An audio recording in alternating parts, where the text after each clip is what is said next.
Hello, everybody. Welcome to the stream. We are live on YouTube and everywhere I exist on Facebook. We're just going to jump right in because we have a lot to cover. And I'm really excited. I mean, let me just start off with that. I'm really excited to be presenting to you this material because I worked on it. It's very personal for me. And it's a collection of basically the conversations I have with clients on a daily basis because we've all been through this stuff before. So I'm just going to jump right into it and I'm going to share with you my presentation screen. So welcome everybody to Getting Over Your Ex, why it's important and what makes it so darn difficult. So, introduction. Let's see what we got here. Now, getting over your ex can be difficult, of course. I mean, if you're like me, you may feel like you just don't even want to let go sometimes, or that you can't. But it is important to do so in order for you to move on with your life. In this live stream, we're going to discuss why it's difficult to get over your ex and why it's so hard.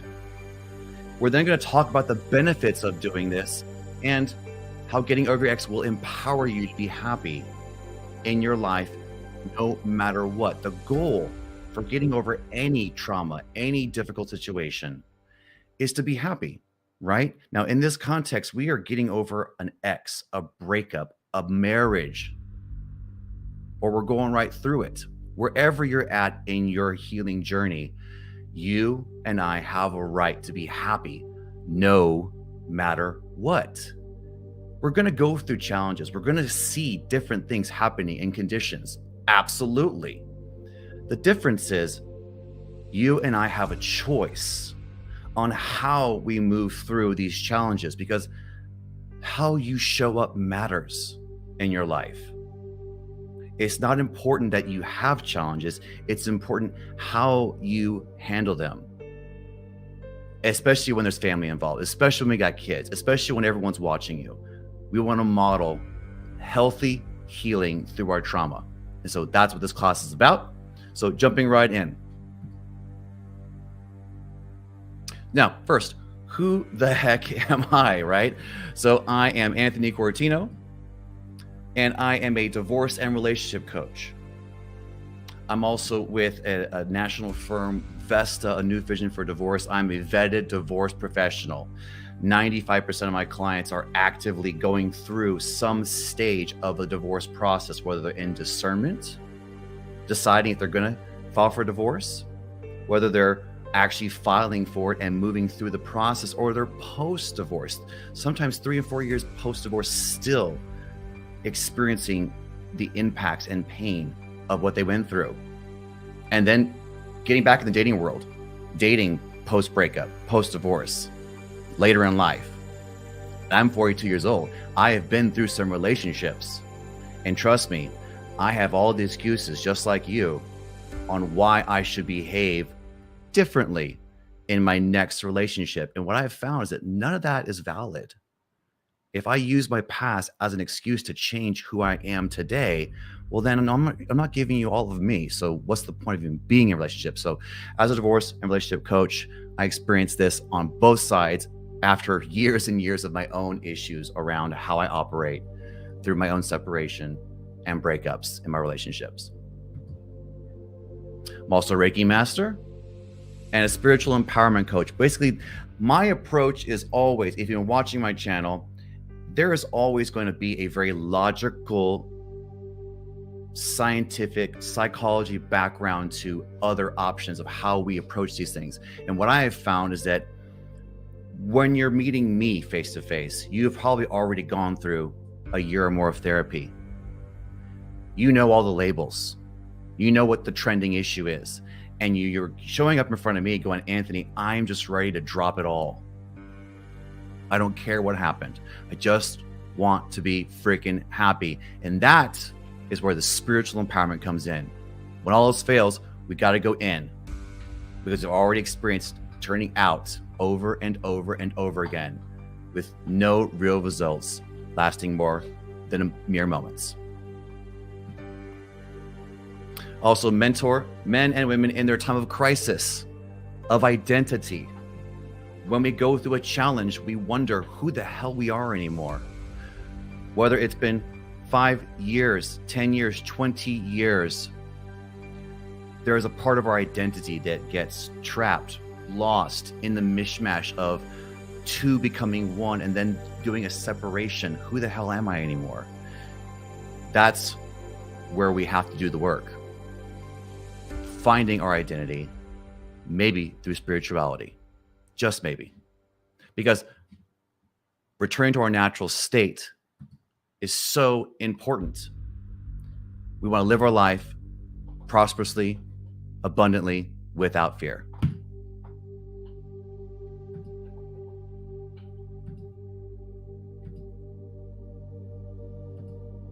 So, the question, why should you even get over an ex?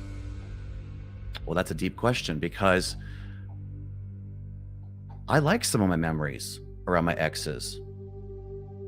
And maybe I want to replay those.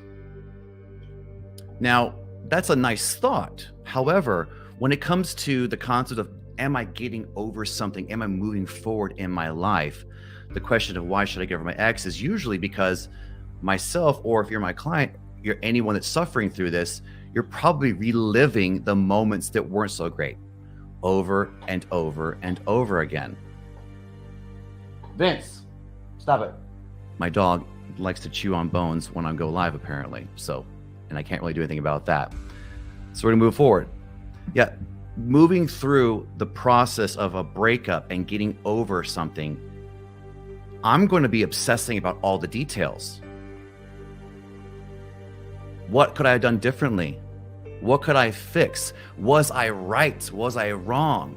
Yeah, that ends up being a whole lot of wasted energy. So I don't know about you, but when I've gone through a breakup, a really heavy one, I may spend a day in bed. I may not have gone to work in the past. Some people spend 2 or 3 or 4 days in bed. And if they're still going through the process of those last minute phone calls and texts, or exchanging materials, or if we're going through a family separation, right? Exchanging kids, this doesn't go away. We're constantly still having opportunities to give our energy away when we haven't gotten over the breakup. So energy drain is a reason why I want to get over an ex. Also, because then I'm also might be missing out on life, right? I could be hiding. I definitely have hid away from the world. And if you're out there listening to this and you're watching it live or on the replay, please make a comment. Have you ever hid away from the world when you were going through challenging issues in your marriage, through a separation, a breakup? How long did you actually hide in that process? I'd like to say it maybe once or twice, maybe for a couple of days, but the reality is I typically went through a 6-month hiatus, celibacy, hiding from the world, just staying in the shadows, doing my healing work alone. Now, there's obviously benefits to parts of that. However, it's very easy for me to lean into it more than I probably needed to, which just actually extended the healing process. So yeah, if I need to get away, that's great. But did I sometimes choose to stay hidden away for weeks and months at a time? Ask yourself that question. What's your answer? Only you know. Only you know. Thank you so much. Got someone saying they're going through this right now. I feel you. Thank you so much for their comment. Yeah, you're not alone. You're not alone. And I do this for a living. And yet, if I go through something big, I still have to reset who the hell I am and do the process that I teach. And sometimes I just don't want to. I want to get lazy. So yeah, why should I get over an ex? There's a lot of reasons why and why it's hard, but we're going to go through that. So moving on, I get tired of missing out. Our natural state is to be a lover, right? It's our natural state of being. We were all born. If we were on the playground and a kid scuffed their knee, before the adults in our life started to tell us what we should do to assume whether a person is good or not, or worth or not, we naturally went over and helped the other children on the playground. So yeah, it's our natural state of love and unconditional love. That's who we are. The rest of it is just the illusion that we use because we think we're protecting ourselves when we actually just end up closing ourselves off. So yeah, I want to get over an ex because I want to live my life and I'm tired of missing out. So now why it's difficult for me? A couple different reasons. Today, we're going to just highlight a few. The story. Yeah, the story that I tell, right? Inside my head, there is a movie of everything that I've experienced in a relationship. Now, when I'm going through the suffering part, the breakup part, the not wanting to let go, it's because there's a movie that's playing on tape, on loop throughout the day. When I'm not distracted, when I'm not numbing myself out, if I haven't let go, that tape boots up immediately. That's my story. And that is the reason why it can be difficult for me to let go of anything, but especially a relationship, because they're so important to me. To me, I value relationships as sacred because they're a part of who I am. So yeah, I can put a lot of attachment to the process. So why it's difficult for me is because the story that I'm playing on autopilot in my head. And that's just the autopilot part. Now, it goes even further. It's also in how I may be talking about my ex, right? So especially in the beginning of the process, when I'm rationalizing, when I am condemning, affirming, and I'm just leaning backwards and forwards into disempowering thoughts and empowering beliefs and saying I'm empowered, but I'm doing it with a lot of anger, right? All of those things, the way I talk about an ex, I know over the years, there's been a process where I wanted to vent. And I definitely was in a belief that venting would somehow make me feel better. Well, if you work with me, you'll hear this. So I'm going to say it to you here on the live stream. If I am in the corner, hidden away for months at a time, and no one knows what I'm going through, yes, that is the time to reach out to a trusted friend, trusted advisor, to let them know the story so they know that I'm suffering and I'm asking for help. That is empowering. But what I experience, what I see around me, especially with social media and with most of my friends and even family members growing up, I've seen this, and you have too. We believe that sharing and venting means that we can do it 5, 10, 15 times. How many comment below if this resonates with you. How many times did you tell your breakup story? Meaning, did you have to tell your hairdresser and your 3 or 4 best friends and that friend you haven't seen in 6 months when you went to the bar or met him at a party, or when someone called you up from school and said, hey, how's it going? How many times do you think you told the story of your pain, your trauma? Yeah, I raise my hand because I've done that. And if I'm not careful, even with what I know, I can still do it because it's so easy. It's a habit. Habits become hard to break because we installed them. So how I talk about my ex is definitely going to influence it. The words that come out of my mouth are going to influence it. Yes. Thank you so much, Paulette. Oh my God, so many times, right? I have to catch myself even now, especially if I'm already upset about something else. If I'm already in the wheelhouse, I'm already in the vicinity of being triggered, being upset, feeling disempowered, it's only a matter of time before I go, oh yeah, and there's that one thing. And I'm still wondering what she's doing, what she's thinking about. And then all the labels start coming out. I have to grab it. and stop that. So moving on, it's not just how I talk about it, right? Now, trust me, if I ran into you out in public and we had this conversation, you probably would say to me, but Anthony, no, I don't talk about my ex. Or maybe you might say to me, Anthony, I don't talk about my husband or my wife that way, right? I just think about it. Well,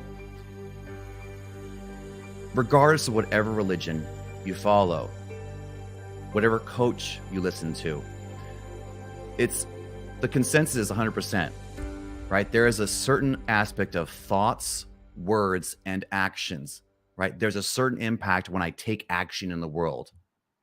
There's also an impact for the thoughts in my head. Now, if I was talking to you about meditation, I would tell you this. I would rather you meditate for 30 seconds to 2 minutes, a minute, the moment you grab the door when you're running late to work, or when you run to the bathroom because you don't have time. I'd rather you do that 10, 15, 20 times a day than your 2-hour meditation in the morning. They're both great. But when I want to change the program that I'm running by, what helps me and helps you is to find opportunities to pivot multiple times a day when I'm actually engaging and living and walking around, walking, talking, living the dream, living the prayer. Mindfulness and watching for my thoughts and where they go when I'm not paying attention. That is also extremely powerful and why it might be difficult for me to get over a relationship. And it has been. It has been. I'm good at not talking about it. The second stage is I got to watch out for the thoughts in my head, because those are going to, again, that's part of that movie, that story. They're going to run all day long if I'm not paying attention. Also, how I feel about my ex. Now, definitely, this is one that's a big deal. Thank you for the thumbs up. It's a big deal. How I feel, meaning that's in my body, right? My body reacts to memories, right? If you and I are sitting together in a movie and we are excited to watch that movie, and there's a roller coaster with the music and the dialogue and the story and the history is building and building and building. When the climax happens, when there's a resolve, when there's more trauma, I could cry in the middle of a movie theater. I could scream out of disgust, right? That shock, it comes out of my body. So yeah, when we experience trauma and depression and are living through a situation for a certain amount of time, it becomes our baseline. We become used to discomfort, right? We talk about get out of your comfort zone. A lot of times I can be stuck in I'm comfortable just being okay. I'm comfortable wanting more, but not actually doing anything to get it. I can be comfortable because my body is not experiencing an extra high or an extra low, because I have now calibrated to just blah. I call it the mundane on my spiritual awakening journey, right? It's the mundane.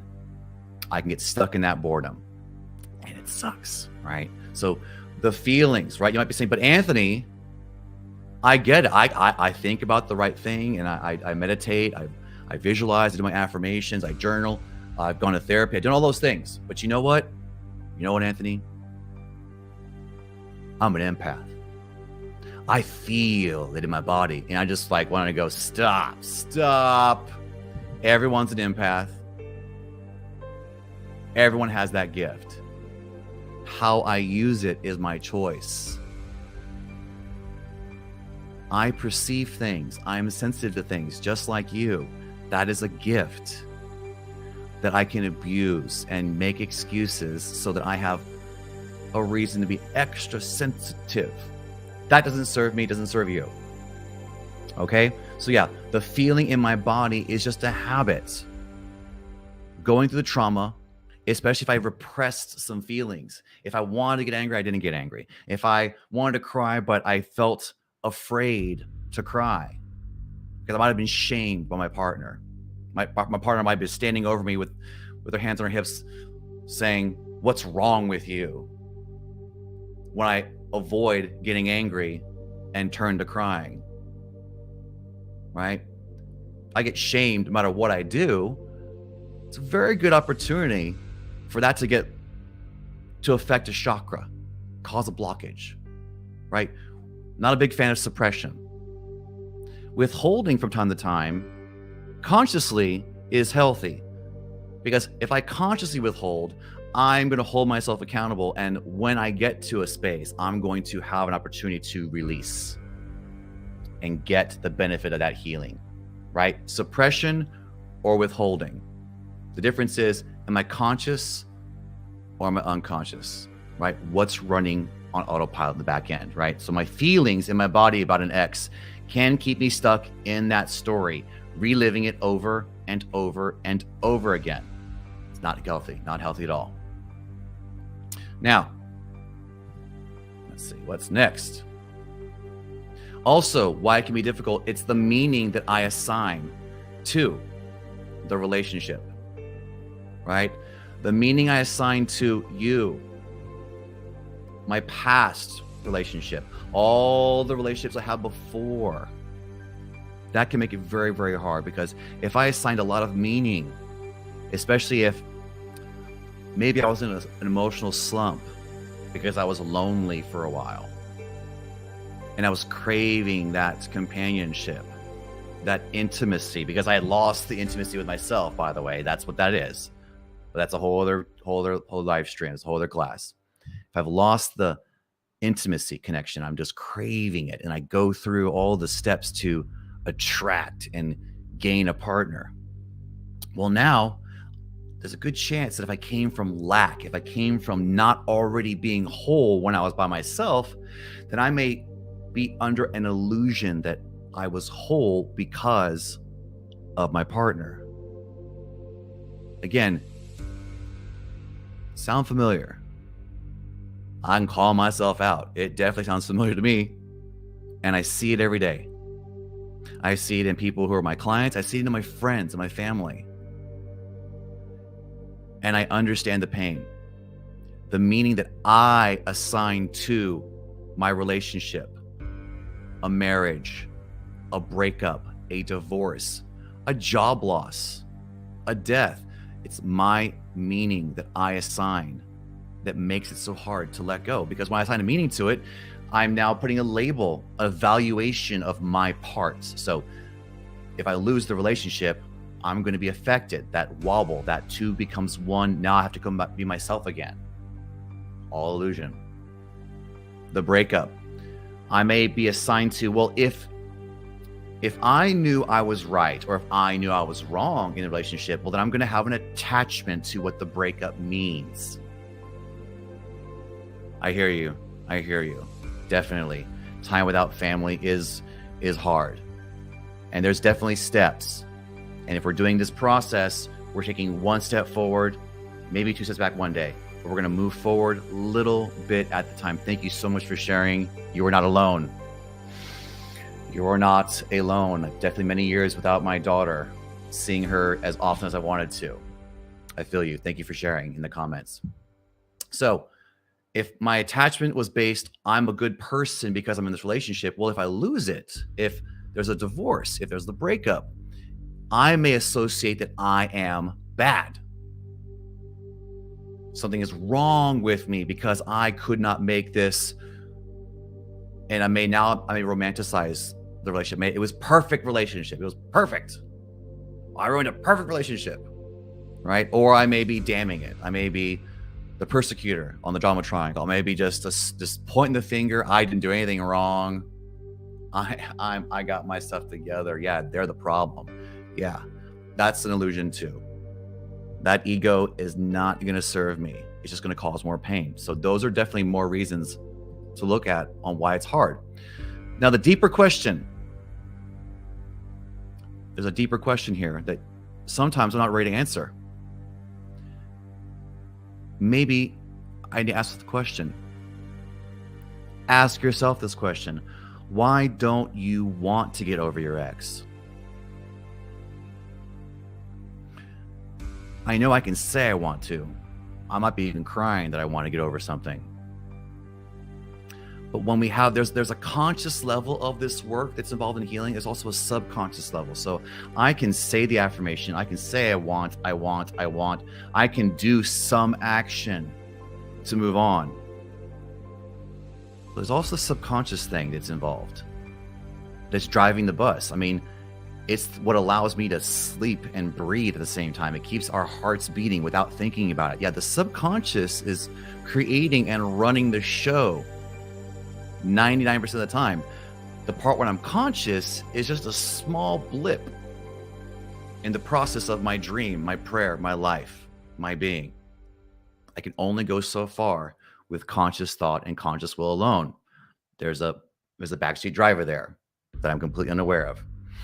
So sometimes I may not be able to get over my ex because I just don't want to. I have so many memories, so much of me, of my growth. Right? I said I see my relationships as sacred.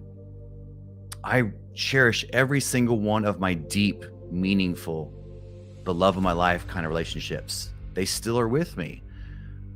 And I can talk about all of them fondly. Now, when I wasn't over it, I certainly wasn't talking very fondly. And if I was keeping my mouth shut, I certainly wasn't thinking about them very fondly. Meaning, I either put them above me or below me, and it just doesn't serve. It does not serve. I hear you. 30 years, not easy. I hear you. I understand. There's a part of this that's I've definitely felt like a victim to time. And it's bizarre because sometimes we can just get over things so quickly. Sometimes we can just carry it for years and years and years and years and years. One thing I'll definitely know is for sure is that when someone just says to me or to you, just give it time, that's not the answer. I have to do something to get engaged, to get involved, to collapse time and space so I can be happy right now. Now, I'm 42 years old. I've been doing this specific profession for 6 years. I've been studying this stuff since I was 12. I bought the books, burned the books, bought them again. So thank you for sharing 30 years. Thank you. And I get it. I'm missing the stimulation of conversation, right? There was times when I thought I wanted companionship, and then I got the companionship, and then realized I wanted the intimacy. Different levels of intimacy. It isn't always the physical component, right?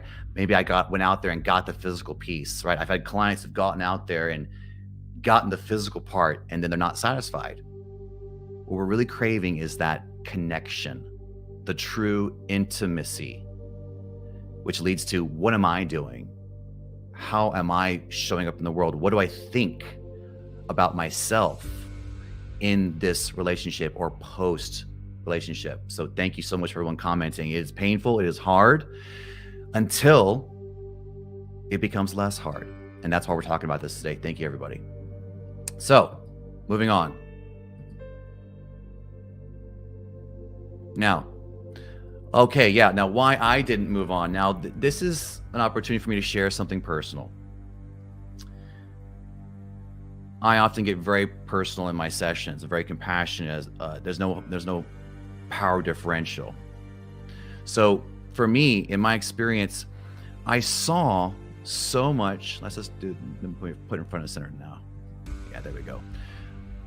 In my last relationship, there was so much growth on both our parts, but really this is about me, right? And you may notice that I'm not putting anything on anybody. So did anyone notice that? I take 100% responsibility for my parts and everything that happens because I'm the one that has to deal with it now. Nobody else, right? So I put a lot of growth and effort, and we had these epiphanies and the challenges, and we overcame them. We would break up, get back together, we do the no contact, and that wouldn't work, right? Learning to love at a deeper level, learning more about loving myself through loving another person in my 40s with their own children, right? So I became attached to that feeling.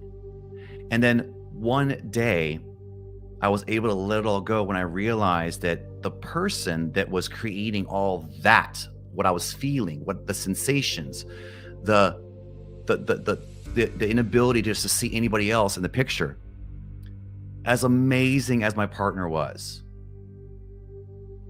they were not responsible for the love that I felt for them. They were not responsible for that. I came into this time space reality. I was born loving. Everybody watching this was born loving.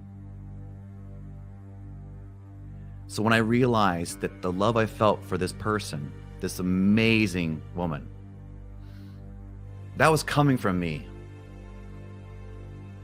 And trust me, I learned all of the stuff, right? Drama triangle, labels, who is a narcissist, who's not a narcissist, who's toxic, right? Using specific language that is supposed to be used during high conflict. We did all those things. None of it actually worked to change the situation. It just became more systems of control for both of us. It didn't work. So when I realized that everything that I put on this person was coming from me, I was able to move on. Now, did I have moments where I'd have a flare up and maybe wish I didn't send a text or two afterwards? Of course, that's going to happen, right? Being enlightened, healing is not a one-stop shop. We don't become enlightened and get a degree that says, you got this down, you're good to go. I have a, it happened for me, not to me mindset. Thank you, Nicole. Thank you so much. That's so true, right? It's a reframing. I have to reframe the thoughts in my head because no one's going to change. Only I am. And that's on me, not on you, not on anybody. So thank you for that comment. But that's why I didn't. And that's when I finally changed the narrative, when I realized that was all me. That was all me. Now, so let's remember something that we may have forgotten.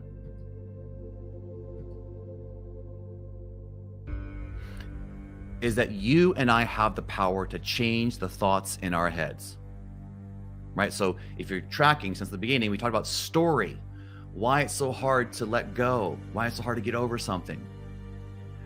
This is one piece of it. If I believe that I can't stop thinking about it, Anthony, I can't stop thinking about it. I feel it in my body. My mind is racing, right? There's an illusion that comes with that, that you think that there's times that I think I can't control the thoughts in my head. There was a time many, many, many years ago before I started doing this where I was so consumed by the obsessive thoughts in my head that I could not go through a waking moment from sun up to sundown.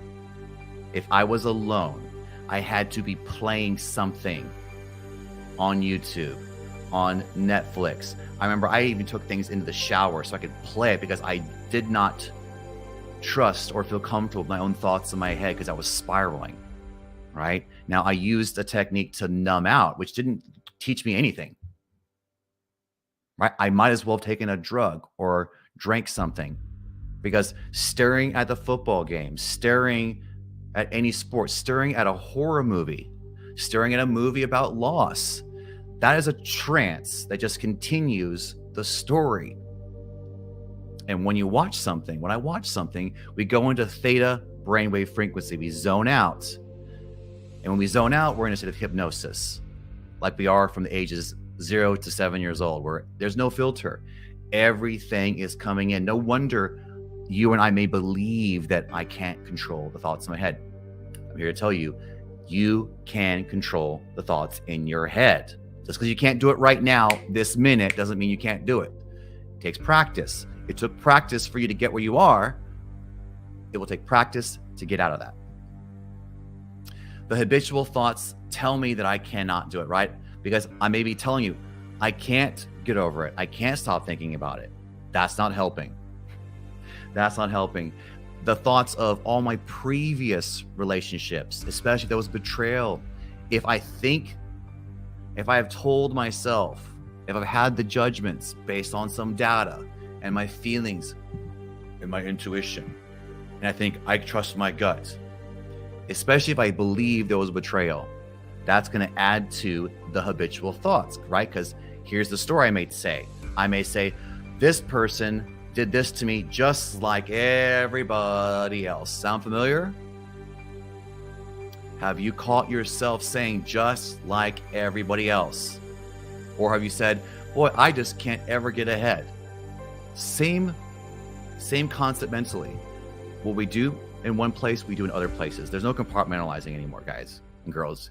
Where we show up in one place, we show up the same way everywhere else.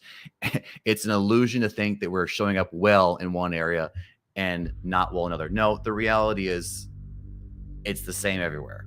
So we want to look in the mirror and call ourselves out. The habitual thoughts can make it hard because they tell me I can't change. The words that I speak, the words that I speak are also affirming my disempowering beliefs sometimes. The feelings of my body, they tell me, no, I can't change. No, I need to think about this story. I need to play this tape again and again and again because I think it's going to make me feel better. I'm going to figure something out. No, that's just habitual thoughts. And our body is pumping us full of hormones, keeping us in that survival state. So that when we do feel good, we'll trigger ourselves again subconsciously and just look at the person around us or the events in our lives to go, see, my life sucks because of this person. Yeah, my body will tell me no with the feelings that I'm experiencing. So, question for you. What do you believe in? What do you believe in? Do you believe that you're too old? Do you believe that you're not good looking enough? Do you believe, insert a disempowering belief? What do you believe? Do you believe that you're broken and that you had to be with this person to be whole? Well, then definitely that's going to affect you. That's going to affect me if I enter into the situation believing that I'm not whole. I want to bring the screen back up so you can guys see what I'm doing too. So you can follow along. There we go. What do you believe in? Do you believe in a higher power? Do you believe in the universe? Do you believe in yourself? These questions are important because if you don't know what you believe in, how are you going to know how to realign? How to reset after trauma when you lose your identity? If I've been cheated on, if I've been betrayed, if I've been lied to, or even if someone just left because they didn't like me anymore, right? If I believe something is wrong with me, that I'm going to find fault in them just so I can keep that alive. So if you believe in something else, a higher power, you might find some relief. So you have the choice to believe in your past or what's right in front of you. Anthony, you'll understand, I'm seeing this happen right in front of me. And it's just like everyone before. Yeah, we have to stop that pattern. Seeing things with my eyes, hearing things with my ears, that's just perception. That's not a special gift that I might have. We all have the power of perception. We see things with our eyes. We hear things with our ears. Our skin gives us sensations, vibration. We feel things in our body. Just because those things are and they have happened does not mean that I have to keep them active and alive. It is my choice to remember the past, tell the story. It is my choice to bring it into my present and praying it into the future by affirming what happened. You have the choice to say what is right and what's wrong. I can look at my past. I can look at the current situation. I can say, this is right. This is wrong. I'm right. I'm wrong. They're right. They're wrong. That label is another illusion. It doesn't matter. I can get angry. I can get sad. And I can affirm that it does matter Yes, it matters if I want to still be unhappy. If I want you to agree with me that I have a right to be upset. Great. How often am I needing people to validate my pain? Once or twice is all that's necessary. And then my hope is that I'm moving up the emotional scale, the emotional ladder, so that I can be happy regardless. It was not easy. It is now for me. It wasn't in the beginning. It took a lot of work. And that's why I'm doing this. I want you to do the work because you are important enough. You deserve to be happy. Regardless of the tragedies in our life, we all deserve to be happy. So moving on. You have the choice to carry your wounds. And I can also choose to affirm them until they become scars. Right? Joe Dispenza talks a lot about this. Abraham Hicks talks about this. Eckhart Tolle. Everybody talks about this. Knee-jerk reactions. Yes, I am authentically living my life in the world. I'm gonna get sad. I'm gonna have an outburst. But when I choose to hold on to it for a long period of time, whether it's because I am noticing who's at fault, to acknowledge my pain, whether I'm telling the story over and over and over again, whether I am reliving the nightmare in my mind as I go to sleep or try to go to sleep, or when I first wake up, I'm remembering that pain. Nothing anybody does is worth me not being happy eventually. I'm still gonna lick my wounds. I'm still gonna have bad days. I still do.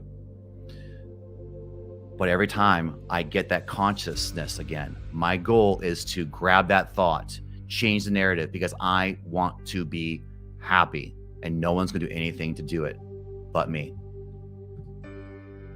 You can choose to let them go. Because all you have to do is notice and choose. Notice the words coming out of my mouth and the thoughts that go along with it. Notice the thoughts in my head, and then notice how it's affecting the words coming out of my mouth and how my body is feeling. Is my heart rate going up? Am I getting anxious? Right? I can notice the thoughts. I can notice the words. I can notice my body. The gift of noticing is that that's the moment that I have the most power to choose.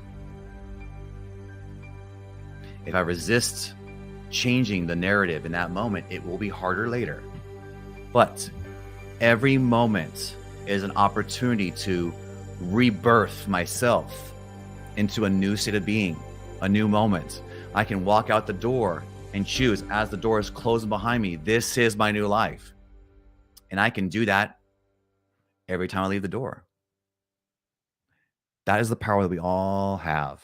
And all the gurus have said this. All the books have been written about this. Notice, have an awareness, and then choose something different. So let me know in the comments wherever you are, right, how this resonates with you, right? Is this a hell yes? This is exactly what I need to hear. I've heard it 100 times before, but now I'm hearing it in a way that I'm actually going to do something with it. Or is it a hell no, Anthony? Right? F you, bro. Right?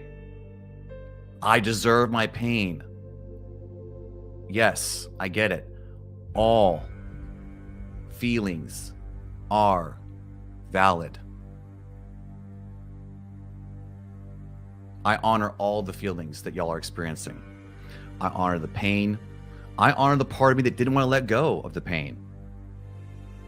I honor everything I've ever done, because that's how I can reconcile Thank you. Got a hell yes. Got a hell yes. Got some hearts. So true. Thank you. Thank you. The story that we tell ourselves. Thank you. Yeah.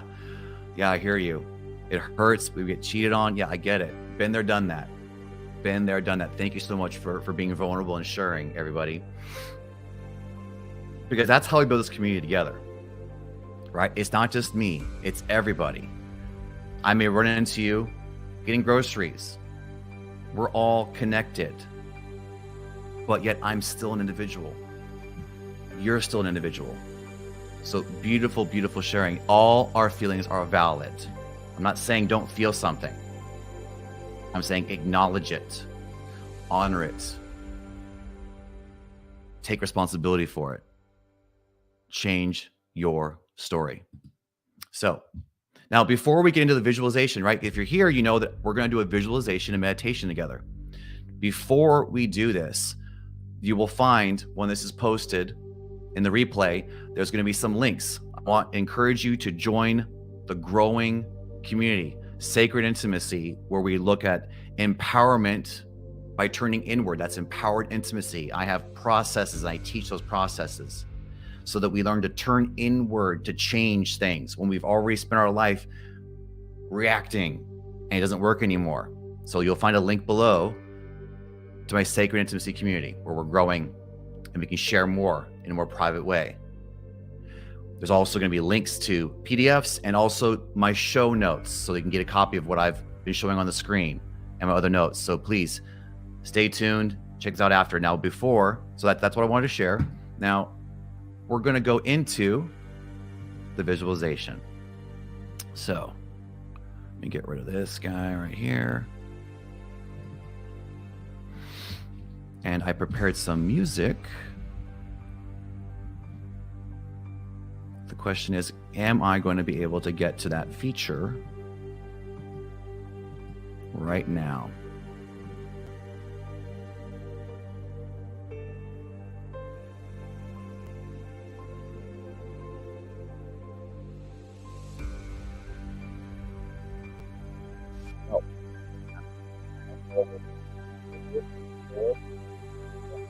Because I don't want to get kicked out of the stream.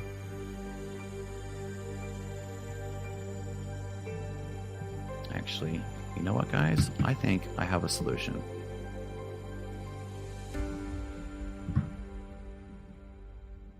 Almost there. Great. So I'm going to do this. I'm going to stay on camera. So you might see me looking kind of weird and kind of funny.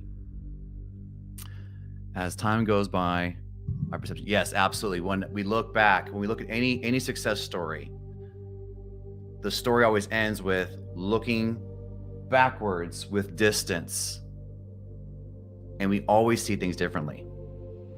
So do what you need to do to get comfortable, everybody. If you got to turn the lights off, right? I can't see you. You're going to see me. And I'm just going to freestyle a visualization that's been evolving for the last couple of weeks. And I'm really happy with it, and I think you're going to enjoy it. So, just going to slow down.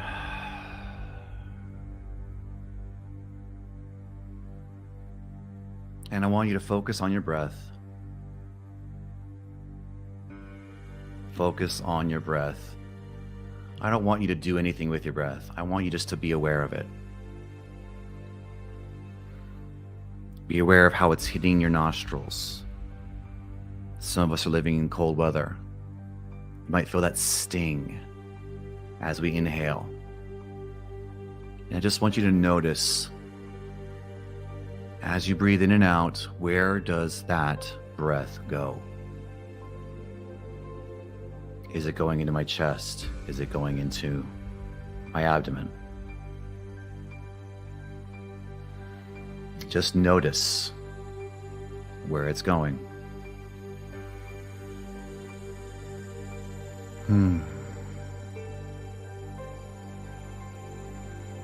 So I invite you to keep your eyes closed. If you have to move around, know that you come right back to this state. And as we get deeper and deeper, once we really get deeper into this, be aware when distracting thoughts come into my mind. I want to notice them and let them pass me by. Notice and let them pass. We may have children around. We may have dogs around. And depending where you're at in the world, you may be getting ready to go to work right now. And this time is your time. You are important enough to do this with us.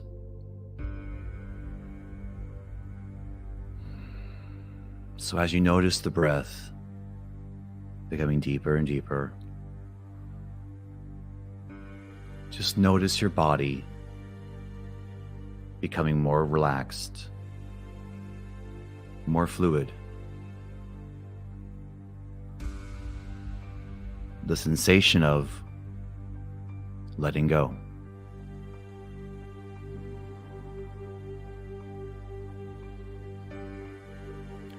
And now on the next breath, I want you to notice your pain that you're ready to let go of.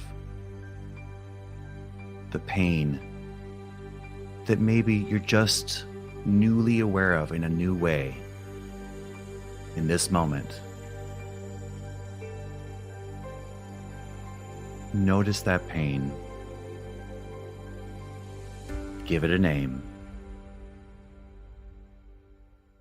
Give it space. And if you can feel it somewhere around you or in your body, just give it a little bit of attention.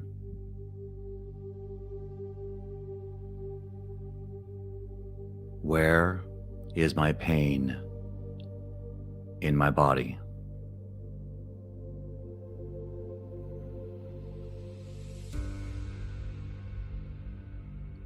Now that you've found it, with love for yourself and care and strength, I want you to reach into that part of you, that wound. And I want you to gently take it out. And as you take it out, you notice the mass. It could be big, it could be small, but it does have mass. Make it a thing. Give it a name.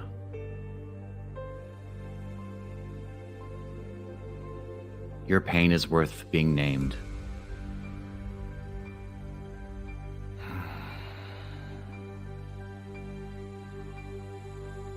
And now I want you to notice a rock or an object.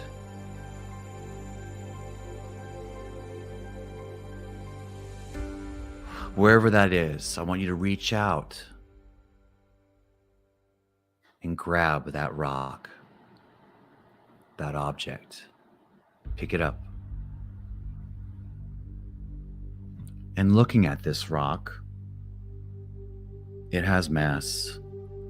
Feel the weight of it. Give it a number. Ounces, pounds. Feel, acknowledge its presence. Make it real. And now, with the part of you that's holding on to the pain, the sadness, we now have an opportunity to do something with this thing that was buried inside us.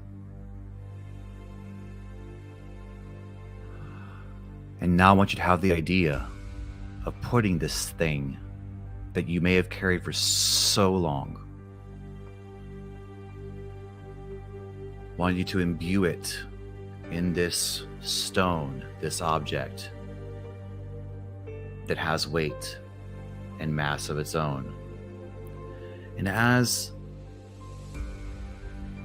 you bring them together, this stone, this object, becomes black and dark. Nothing else changes, but somehow it's even heavier. Feel the new weight of this thing that you've been carrying around inside of you.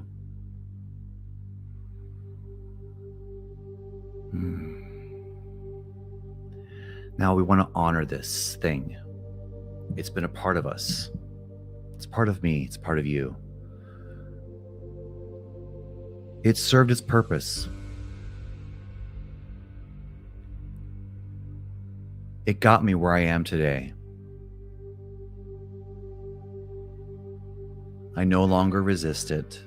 I honor it. I bless it.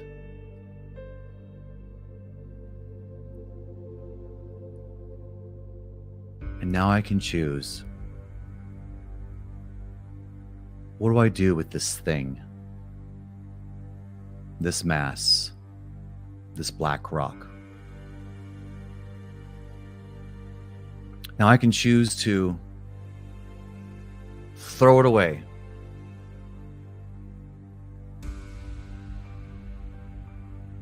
I can choose to put it away.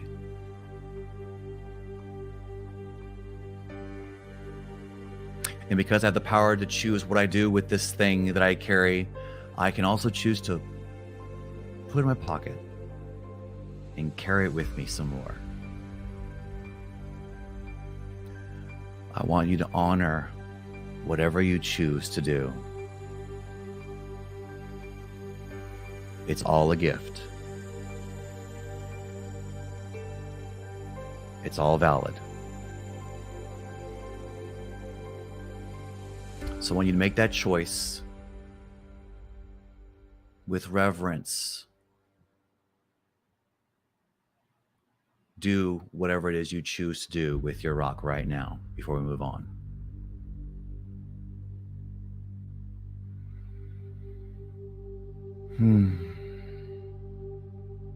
Coming back to the breath. My breath reminds me that I'm alive. My breath reminds me that I'm important. I am worthy. I am sacred.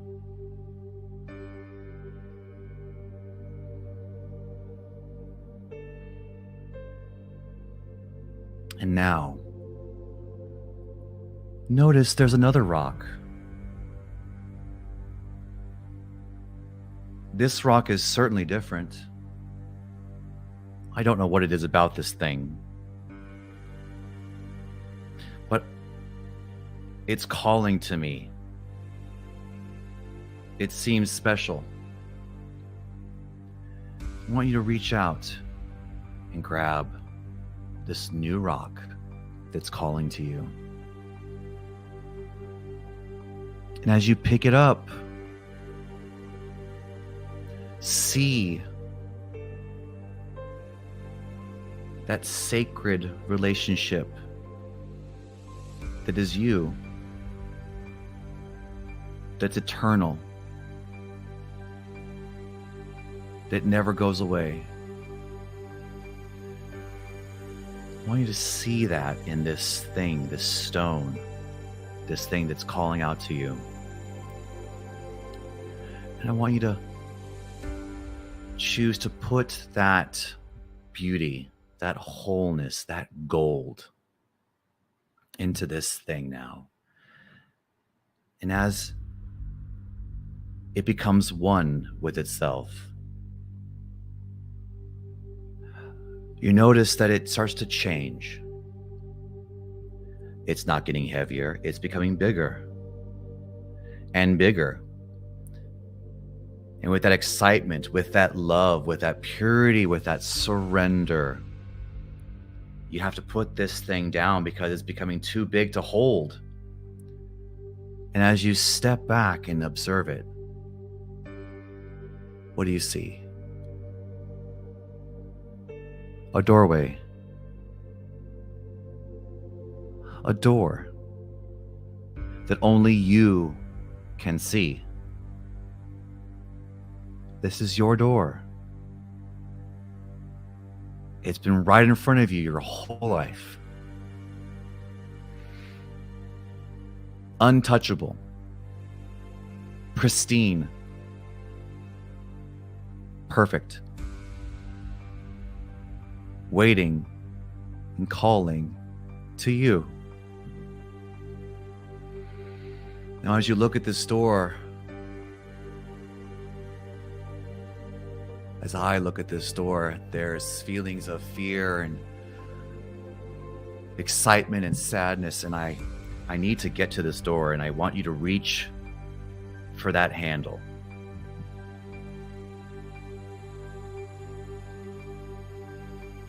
And as you touch that handle, you know what it feels like with your fingers, the palm of your hand. The temperature.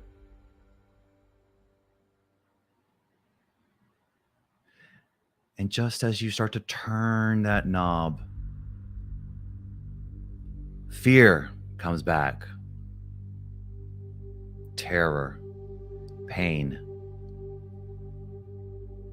But you keep turning that door and you remember that you can choose whatever you want to do with your fear, with your sadness, with your pain.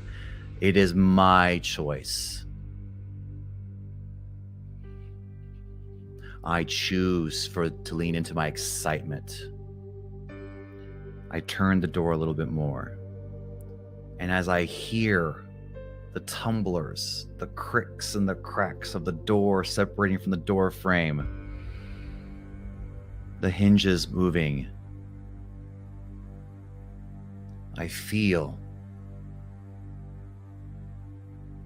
the temperature change.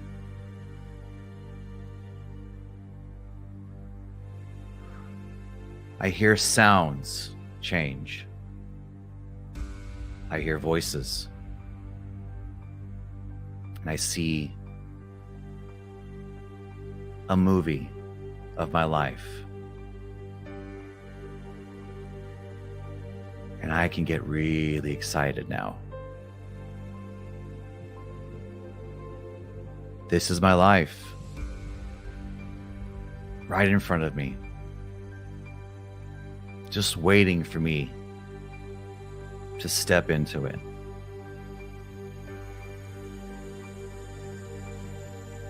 Seeing your perspective from your own first person, from your own eyes, I want you to look at your life in front of you.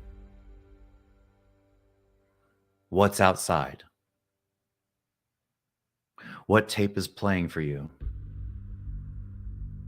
What conversations are you hearing in your ear right now of love,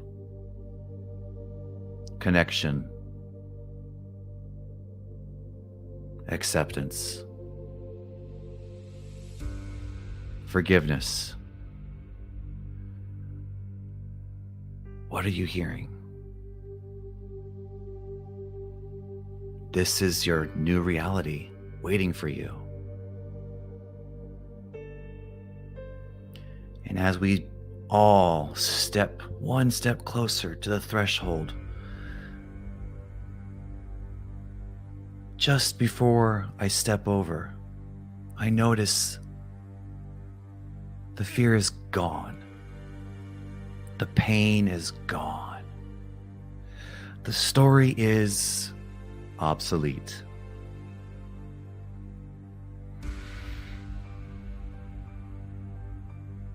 I'm a new person now, in this moment.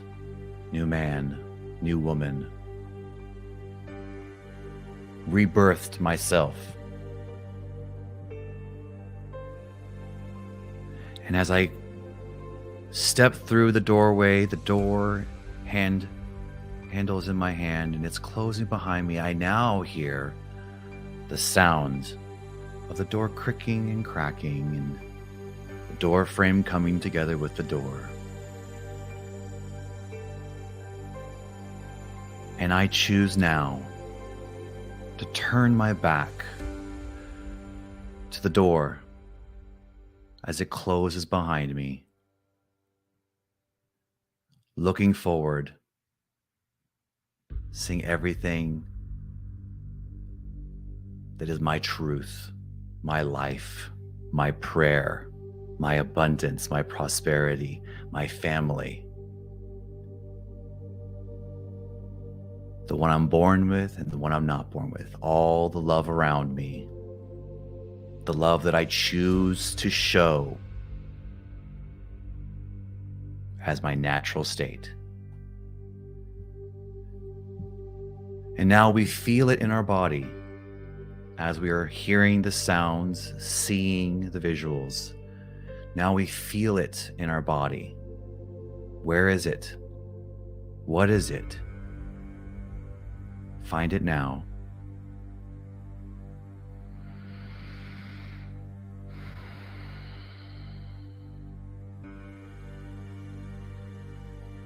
This is the new movie, the one that I choose.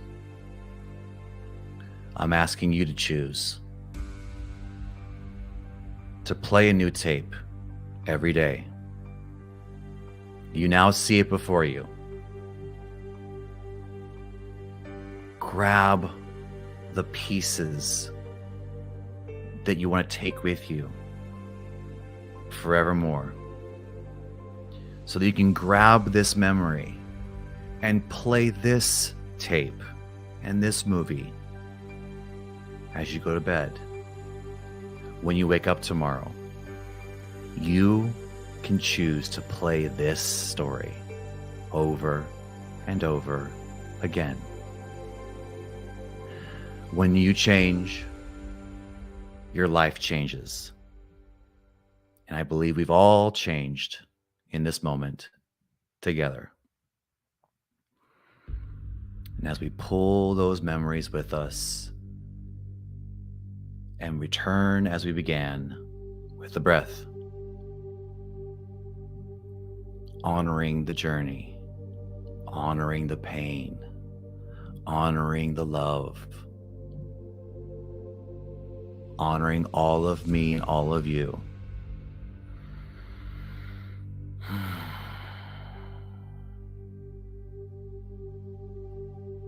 I hope you all enjoyed that. I bless you all. Love, love, love each other. And we'll see you next time. This has been Anthony Cortino, otherwise known as Sacred Cobra, signing off for now. Bless you all.